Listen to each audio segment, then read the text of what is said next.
Welcome back. Now, when you think of Paris, you probably don't imagine camps like this. However, tented villages populated by asylum seekers are appearing in the centre of the French capital, much to the resentment of many of the locals.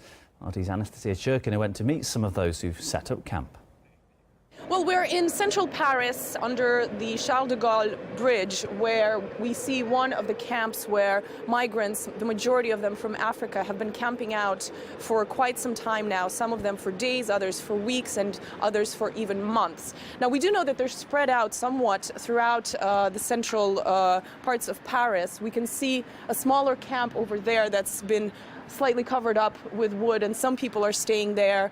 There are about 24 tents here on this side of the bridge, and we are trying to speak to people who are camping out here and what they're doing here, and obviously they feel quite vulnerable, so most of them are refusing to speak with us. Switch off the camera. Okay, Switch off the camera.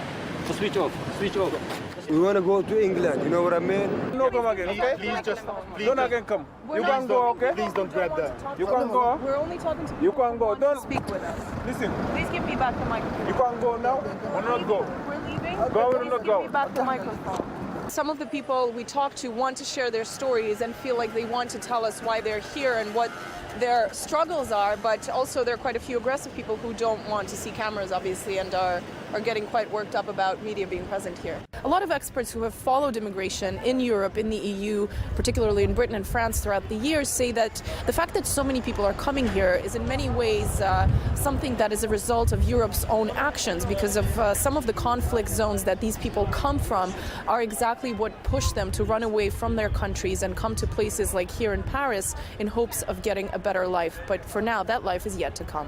Ça? Oui. Et vous allez où? Quoi? Et vous allez où après ça? Non, je sais pas.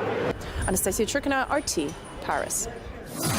Online for you, some other risky ways of getting to Europe. An 8-year-old boy from the Ivory Coast was discovered by customs officials inside a suitcase as his father made a desperate bid to smuggle him into Spain. We've got the full story available for you at rt.com. And also there, a 660-metre high adventure. You can watch two thrill-seeking Russian-Ukrainian daredevils climbing a crane on top of the second tallest tower in the world. It's all there to watch on our website.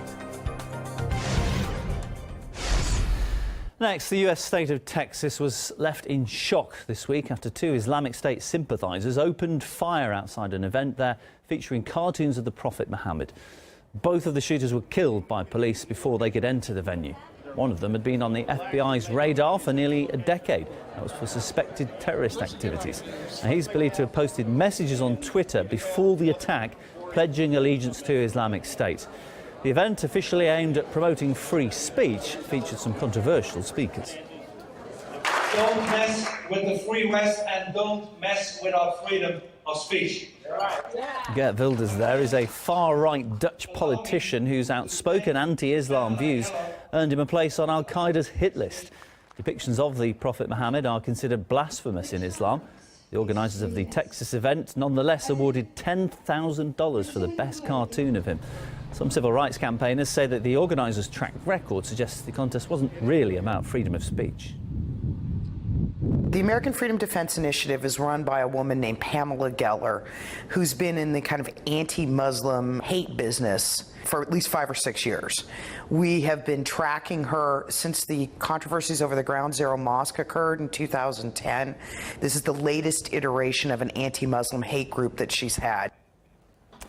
Pamela Geller has been involved in a series of controversial anti-Islam campaigns in the US over several years, and they include an advert on public transport in Washington, D.C. that showed Adolf Hitler sitting alongside a Palestinian leader. It claimed that the Quran dictates that Muslims should hate Jews. Geller was also banned from entering the UK because of her support for anti-Muslim hate groups.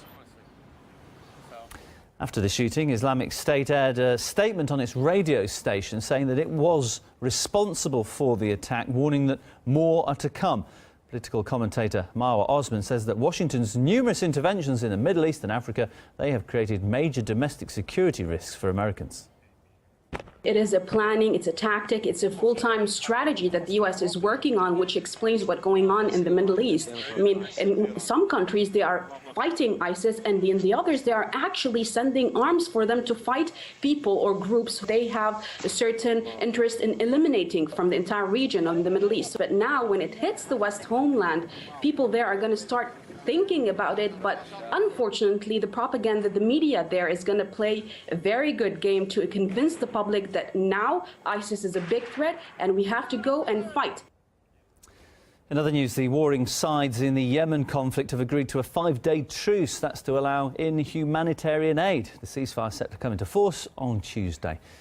Meanwhile, Saudi warplanes have bombed targets in northern Yemen after declaring the entire region a military target. The UN has condemned the Riyadh-led airstrike campaign, saying it violates international law. At least 1,400 people have been killed in Yemen since the start of the operation in March of this year. Elsewhere, several people have been shot dead in a small town in Switzerland. Gunfire was reported in a residential building shortly after 11 p.m. local time. Police officers arrived at the scene to find several bodies lying both inside and outside the building. All of the victims are said to be adults. An investigation into the shooting is underway.